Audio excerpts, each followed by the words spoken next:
Hello, I am here to talk about some of Moira's mechanics and very specifics into some more advanced details you can use with the mechanics.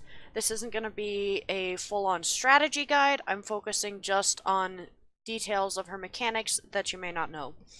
So, starting with the basics, with Shadow Step, of course, you move in whichever direction your arrow keys, so it doesn't go by which direction you're looking at, it goes by your arrow keys. You can step backward, you can change direction while stepping, and of course the enemy doesn't see you until you come out of it, so you can use it to just sort of disappear and reappear somewhere else.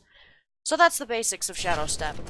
But what you can also do is if you time a jump just right, you can get more length out of it than you can just normally. I'm going to show you. I'm going to spray to mark my location here, and first I'm going to just Shadow Step straight forward, no jump. Okay, land about here. I'm going to, as soon as this recharges, you know what? I may have put this spray too close. Let me try that again. Okay, going to Shadow Step just straight forward. Here's where I stop, and as soon as it recharges, I'm going to show you how the jump affects it. So as you can see, I just flew right over my original standing point. That's a considerable amount of distance added. You want to time your jump so that you jump before you stop moving. So while you're still faded, I said Shadow Step, sorry, it's fade. You want to jump while you're still faded, but time it so that you get out of fade while you're still moving forward and use that momentum to sort of fling you. And of course, if you fade off of something high, that gives you even more distance. You can combine the jump with whatever your height is, and as long as you don't hit your head on something like I just did, you can get some pretty decent distance with fade. Very useful for trying to rush back to the point frantically while your team is dead without you. So her weapon heals more effectively than it damages.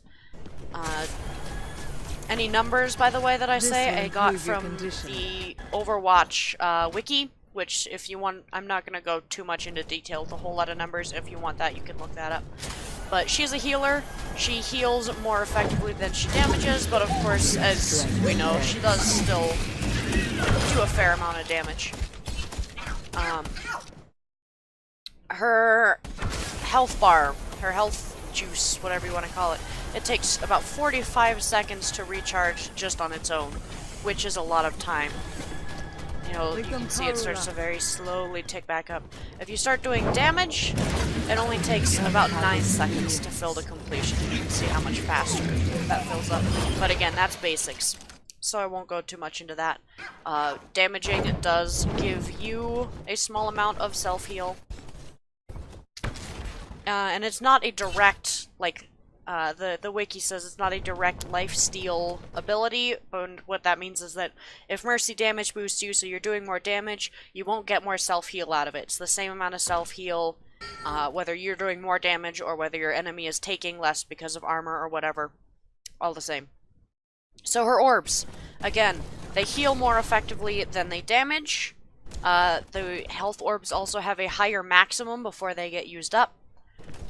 But the speed is what I noticed. I had noticed while playing that half the time when I send an orb, it outruns me, and the other half of the time it seems to stay, keep pace with me. And the reason for that is that I discovered is that they slow way down when tethered. So I don't know if you could see that there, but the orb, when it passed my damaged friendly bot here, slowed down decently and then picked back up again. See if we can see it again. So it goes very slow, and then as soon as it's untethered, it shoots off quite quickly. So if you're trying to heal someone who is very far away from you, maybe you're far away from your team for whatever reason, or, you know, you've got a Reinhardt who charged in, you're trying to save his life. If you are damaged, it's going to slow down and heal you before it gets to them. I can take some damage and show you that one more time. So you see, it keeps about pace with me until it is no longer tethered, and then it takes off. So that's something to keep in mind. Damage orbs do the same thing. They move much faster when not tethered. You can see there, it slowed down to damage him, and then it kind of shot off. Coalescence, her ultimate. Final thing we're gonna go through. This is a short video. Again, heals more effectively than it damages. In fact, it's about twice as much healing than it is damage. And it does give you some self-heal while you're using it. If I can take some damage here. It's a little bit more self-heal than you would get just from using your weapon to damage. Surrender to my will. As you can see there, my health bar's going off.